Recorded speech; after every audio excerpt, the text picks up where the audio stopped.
నీ అన్నదమ్ములు మమ్మల్ని అంటావా అని చెప్పి ఆయన ఉప ముఖ్యమంత్రి తెల్లారి రద్దు చేసి పారేసి రద్దు చేసినాక ఏమైంది మన నాయకుడు హరీష్ రావు గారు ఆయన ప్రెస్ మీట్ పెట్టిండు అరే ఇది ఒకటే ఎట్లా రద్దు చేస్తావురా భయ్ మరి అన్ని ఇవన్నీ ఉన్నాయి ఇవన్నీ కూడా రద్దు చేయని పెట్టిండు సింగరేణిలో ఇప్పుడు ఇక కుడితిలో వాడు ఎలక లెక్క కొట్టుకుంటారు ఎక్కడోడు అక్కడ ఒకటి స్విట్జర్లాండ్ వీకిండు ఇంకోటి అటేటో వేయండు ఇంకోటి ఇటేటో వేయండు కానీ ఎవ్వడు తేలుగుట్టిన దొంగలేలు ఒక్కడు మాట్లాడతలేడు నిన్నటి నుంచి ఏంద్రాబాయ్ అంటే ఇక డైవర్షన్ గేమ్ ఆడాలి అక్కడ అట్లా మాట్లాడగానే దొరికిరుగా దొంగలు ఇక వెంటనే నోటీస్ నడు హరీష్ రావు నువ్వు పోలీసుల ముంగట కూర్చో దేనికి రాబాయ్ కూర్చున్నాడంటే 2 ఏళ్ళకి అదేదో కార్తీక దీపం సీరియల్ ఉంటుంది దాని లెక్క నడుతుంది కథ అది ఒడవది తెగది రోజు ఒకటే కథ ధారావాహిక ఫోన్ ట్యాపింగు ఏం ట్యాపింగు ఎవంది ట్యాపింగు ఎక్కడ ట్యాపింగ్ ఏం ట్యాపింగ్ రేవంత్ రెడ్డి అనే లుచ్చగాడు గతంలో మన ఎమ్మెల్యేలను కొన్నప్పుడు కాదు ఆయన తిట్టాలని తిడతలే నేను ఇప్పుడు నువ్వు లుచ్చ పని చేస్తే లుచ్చగాడే అంటారు నువ్వు మా ఎమ్మెల్యేలను కొనుక్కుంటా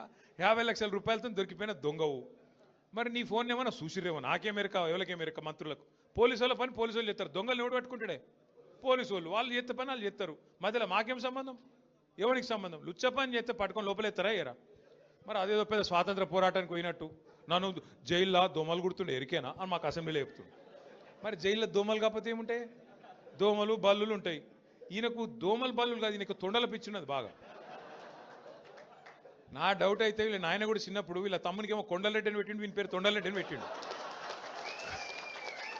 అందుకే మీరు చూడుర్రి మాట్లాడితే అరే నువ్వు గవర్నమెంట్లో ప్రభుత్వాధినేతవు ముఖ్యమంత్రివి పని చేయరా అయ్యా అంటే నీ లాగుల తొండలు ఇడుస్తా నువ్వు గట్టిగా అడిగినావు ఏమైనా నెలకు 2,500 ఏడవా నీ మహిళలకు ఇస్తా అంటివి కదా ఆడోళ్ళకి ఇస్తా అంటివి కదా అంటే నీ గుడ్లు వీకి గోటిలాడతా రైతులకు రుణమాఫీ చేయకపోతే ఏమయ్యా అంటే నీ మెడల పేగులు వేసుకుంటా ఇక ఈ సిపాయి ఇప్పుడు హార్వర్డ్ పోతున్నాడు హార్వర్డ్ పోయి ఆడేం చేస్తాడు వాళ్ళకు కూడా నేర్పించేస్తాడో ఏం పాడు ఇవన్నీ అమెరికా వాళ్ళని కూడా బ్రష్ పట్టించి వాళ్ళకు కూడా అడ్డమైన భాష నేర్పించి లేకపోతే ఇంగ్లీష్లో మాట్లాడతాడేమో in your trousers big lizards అంటాడేమో అదే సినిమాలో చిరంజీవి చెప్తాడు ఇన్ ఫ్రంట్ క్రోకడైల్స్ ఫెస్టివల్ అన్నట్టు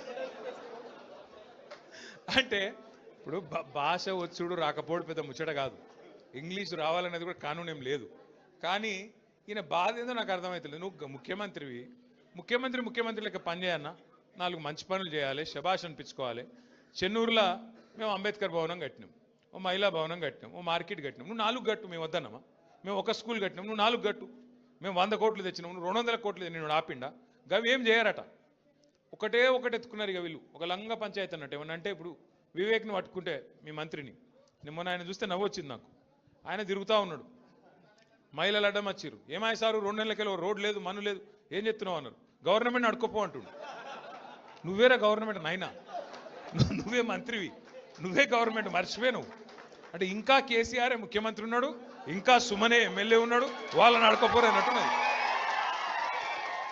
ఏం చెప్పాలి మళ్ళీ వీళ్ళతో కొట్లాడాలి మన కర్మ బాధ ఏంటంటే మీరు చూడరు ముఖ్యమంత్రి గారు కూడా నిన్న మాట్లాడుతుండే ఎక్కడో మాట్లాడుకుంటా ఇదివరకు మంత్రులు ఉన్న వాళ్ళు పొంకనాలు కొట్టిండ్రు వేదిక మీద ఉన్నారు అంటుండు అంటే ఒక విచిత్రమైన పరిస్థితి రాష్ట్రంలో ఉన్నది అందుకే వాళ్ళకి అబద్ధాలు కూడా చక్కగా చెప్పస్తలేదు ముఖ్యమంత్రి గారు ఆయనకు పరిపాలన చేతనైతలేదు పాపం నడుపస్తలేదు ఆయన బాధ వర్ణనాతీతంగా ఉంది ఆయన ఎవడు గుర్తుపడతలేడు ముఖ్యమంత్రిగా ఇంకా పెద్ద బాధ ఏమిటిదంటే పేర్లు మర్చిపోతారు మర్చిపోతే ఆయన కోపం వస్తుంది జైల్లో పెడతాడు పేర్లు మర్చిపోతే జైల్లో పెడతాడు ఇట్లా నడుస్తున్నది అందుకే ఇప్పుడు ఏంది కొత్తగా ఒకటే పల్లవిగా అందరు కాంగ్రెస్లో ఒకటే పల్లవి ఎత్తుకున్నారు ఏమిటిది కేసీఆర్ అప్లపాలు చేసిపోయాడు అందుకే మేము ఇవ్వలేకపోతున్నాం కేసీఆర్ అప్లపాలు చేసి మరి అదన్నా చక్కగా చెప్పాను అబద్ధం ఒకడు 6 లక్షల కోట్లు అంటాడు ఇంకొకటి 7 లక్షల కోట్లు అంటాడు ఇంకొకరు 8 లక్షల కోట్లు అంటారు అరే అబద్ధం చెప్తేనే అతికినట్టు ఉండాలి కేంద్రంలో మొన్న పార్లమెంట్లో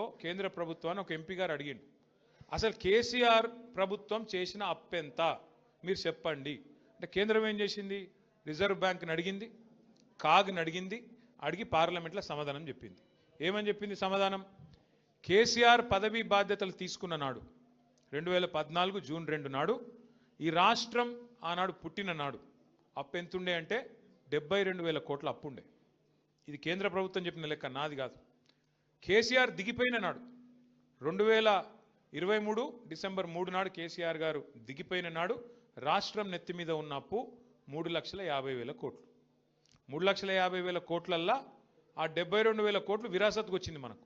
దాన్ని తీసేస్తే ఎంత? 2,80,000 కోట్లు. కేసీఆర్ 10 ఏళ్లలో చేసిన అప్పు 2,80,000 కోట్లు చేసిండు. మరి ఏం చేసిండు కేసీఆర్ అప్పు చేసి? ఏం చేసిండు అంటే, రైతులకు కాంగ్రెస్ వాళ్ళు 60 ఏళ్ళు కరెంట్ ఇయ్యక సావగొడితే 6 నెలల్లోనే 24 గంటల కరెంట్ ఇచ్చిండు కేసీఆర్. ఫ్రీ కరెంట్ ఇచ్చిండు. ఆ ఒక్క ఫ్రీ కరెంట్కే 10 ఏళ్లలో మనం ఖర్చు పెట్టిన మొత్తం 50,000 కోట్లు. సంవత్సరానికి 5-6 వేల కోట్ల చొప్పున మొత్తం 10 ఏళ్లలో 50,000 కోట్లు ఖర్చు పెట్టిండు కేసీఆర్ గారు. రెండవది, ఇవాళ వర్షాకాలం అంటారు సార్, నాట్లేసే కాలం, సంక్రాంతి దాటిపోయింది. కేసీఆర్ ఉన్నప్పుడు డిసెంబర్ 28 దాటలే ఎన్నాడు. మీ ఫోన్లు ఎవరిని అడిగే అవసరం లేదు, దరఖాస్తు పెట్టుడు లేదు, దండం పెట్టుడు లేదు. ఫోన్లు టింగ్ టింగ్ టింగ్ అని నాట్లు పడుతుండే, ఇక్కడ ఫోన్లో టింగ్ టింగ్ అని పడుతుండే. ఏం పడుతుండే? ఒక్కసారి కాదు, 2 సార్లు కాదు, 11 సార్లు 70 లక్షల మంది రైతుల ఖాతాల్లో 73,000 కోట్లు వేసినోడు కేసీఆర్.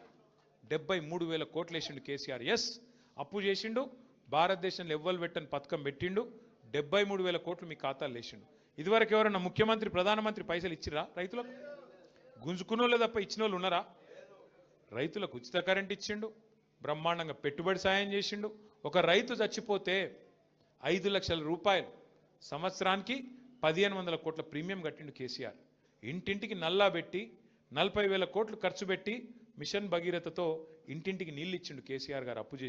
అప్పు చేసిండు. కొత్త జిల్లాలు చేసి కలెక్టరేట్లు కట్టిండు. అప్పు చేసిండు. కొత్త జిల్లాల్లో మెడికల్ కాలేజ్ పెట్టిండు. అప్పు చేసిండు. నర్సింగ్ కాలేజ్ పెట్టిండు. అప్పు చేసిండు. 1022 గురుకుల పాఠశాలలు పెట్టిండు. అప్పు చేసిండు. మీ జైపూర్లో విద్యుత్ కేంద్రం కట్టిండు. అప్పు చేసిండు కేసీఆర్. కానీ తెలంగాణకు సంపద సృష్టించిండు, మీ భూముల విలువ పెంచిండు. చెన్నూరులో మీరు గుండె మీద చేసుకొని చెప్పండి, కేసీఆర్ రాకముందు భూముల విలువ ఎంతుండే? కేసీఆర్ వచ్చినాక భూముల విలువ 2023 నాటికి డబల్ అయిందా, ట్రిపుల్ అయిందా, ఎన్ని రెట్లు అయింది? ఒకసారి గుర్తు చేసుకోండి. రాష్ట్రం సంపద పెంచిండు కేసీఆర్. ఎంతసేపు అప్పు చేసిండు. అప్పు 2,80,000 కోట్ల అప్పు చేసిండు. కానీ కేసీఆర్ ఇవన్నీ చేసిండు. మరి నువ్వేం చేసినావు? 2 ఏళ్ళ నువ్వు కూడా 2.5 కోట్ల అప్పు చేసినావు. 2.5 కోట్ల లక్షల అప్పు చేసినావు. 2,50,000 కోట్ల అప్పు చేసినావు. ఏం చేసినావు చూపెడతావా? రైతు బంధు ఇచ్చినవా? పెన్షన్ పెంచినవా? తులం బంగారం ఇచ్చినవా? మహిళలకు 2,500 ఇచ్చినవా? స్కూటీలు ఇచ్చినవా? 6 గ్యారంటీలు ఏమైనా అమలు చేసినవా? ఏమనంటే ఫ్రీ బస్ అంటాడు. అది ఫ్రీ బస్ ఎట్లయితుందో నాకు ఇంకా అర్థం కాదు. ఆడోళ్ళకి ఫ్రీ అట, మగోళ్ళకి డబుల్ అట. అదేం ఫ్రీయే? ఆడోళ్ళకి ఫ్రీ అట, మగోళ్ళకి డబుల్ టికెట్ అట. ఇదేం ఫ్రీ? మళ్ళీ పిల్లగాళ్ళకు బస్ పాస్ 25% పెంచిండు. ఫ్రీ ఎట్లయితుంది? ఆలోచన చేయుర్రి మీరు కూడా. దయచేసి నేను మిమ్మల్ని కోరేది, మీరు ఒక మాట, నేను నిజం చెప్పాలి, ఒక్క మాట సత్యం చెప్పాలి. మీరు అందరు చెప్తారా? ఎలక్షన్ల ముందు అందరూ రాష్ట్రంలో ఏమనుకుర్రంటే, పోతే మా ఎమ్మెల్యే పోతాడేమో కానీ కేసీఆర్ ముఖ్యమంత్రి ఉంటాడు కదా అనుకుర్రా? చెన్నూరు వాళ్ళు కూడా అట్లే అనుకున్నారు కానీ అనుకోకపోతే ఎందుకు ఓడిపోతాం మరి? అనుకున్నారు గట్లే అనుకున్నారు కానీ కేసీఆర్ ఉంటాడు కదా అనుకున్నారు. అట్లనే చాలా మంది అనుకున్నారు. పక్కన బెల్లంపల్లి అట్లే అనుకున్నారు, యువతల మంచిర్యాల అట్లే అనుకున్నారు, ఆ పక్కన